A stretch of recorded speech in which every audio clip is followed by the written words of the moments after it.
Oleh karena itu, kalaupun ada yang berpendapat seperti itu, ya ajana dibati-bati. Itu adalah masalahnya. Ya, kalaupun tidak meyakini itu tidak masalah.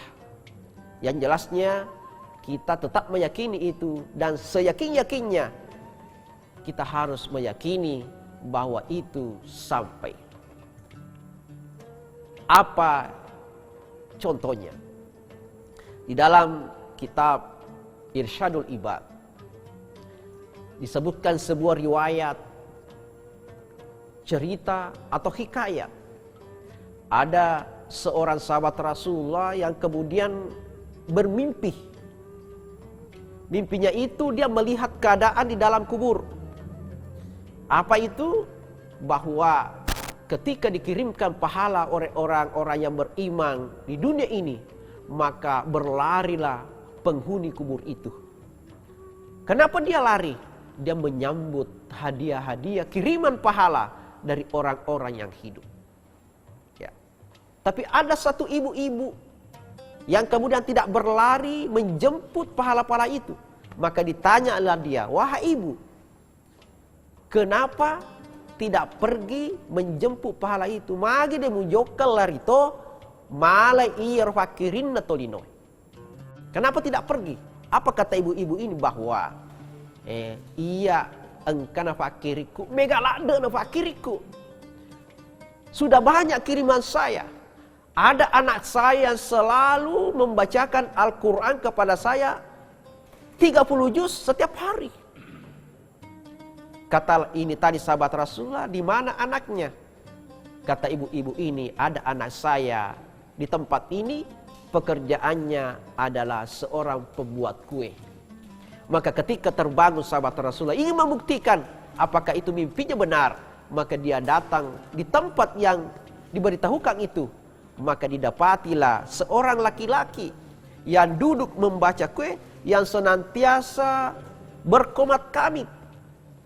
Ya, ditanai makada, wahai laki-laki, wahai fulan, aga timu baca.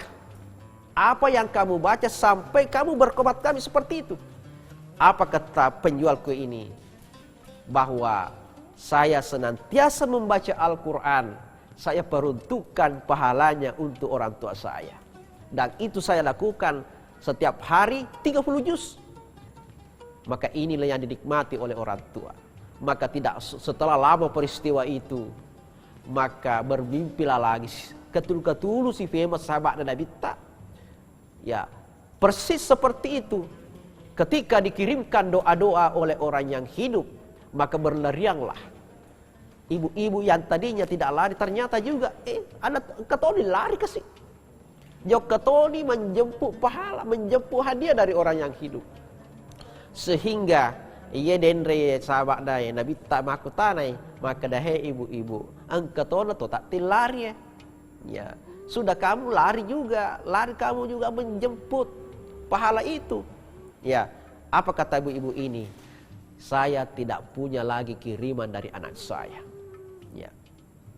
Ya, setelah diperiksa, dia datang di tempat itu, dia tanyakan, mana anak muda di sini?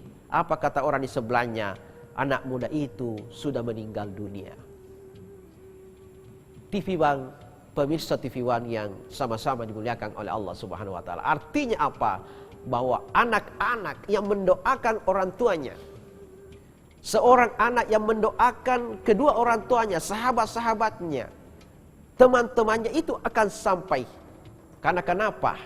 Karena seyogyanya kita diharapkan oleh Allah Subhanahu wa taala untuk senantiasa mengirimkan pahala kepada orang-orang yang kita cintai.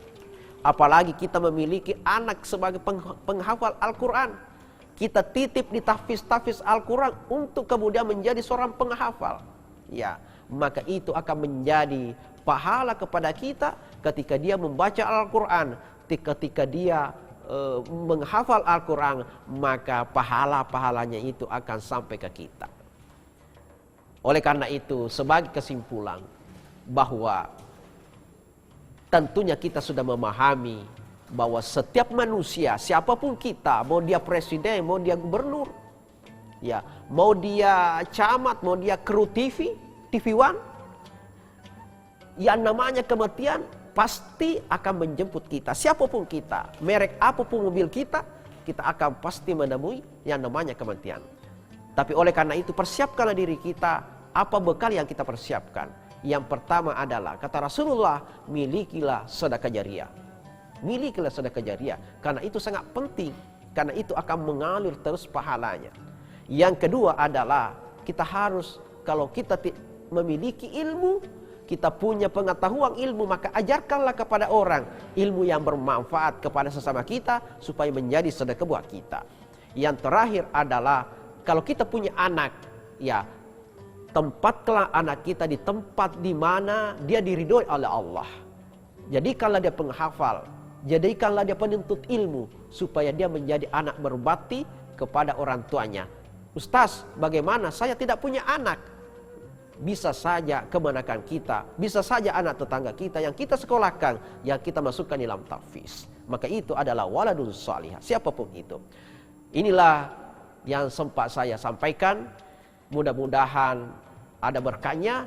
Oleh karena itu, marilah kita menyadari diri kita, siapapun kita, untuk senantiasa mempersiapkan diri kita untuk kemudian menuju ridha Allah Subhanahu wa taala dengan mempersiapkan sebanyak-banyaknya bekal. Inilah yang saya sampaikan. Mudah-mudahan ada berkahnya. Kalau ada salah dari saya, mohon dimaafkan yang sebesar-besarnya. Kalau ada khilaf, itu murni adalah kedangkalan ilmu saya. Kalau ada yang benar, itu murni dari Allah Subhanahu wa taala. Saya Hermanto mengucapkan wabillahi taufiq wa sa'adah, wallahu muwafiq ila aqwamit thariq. Assalamualaikum warahmatullahi wabarakatuh.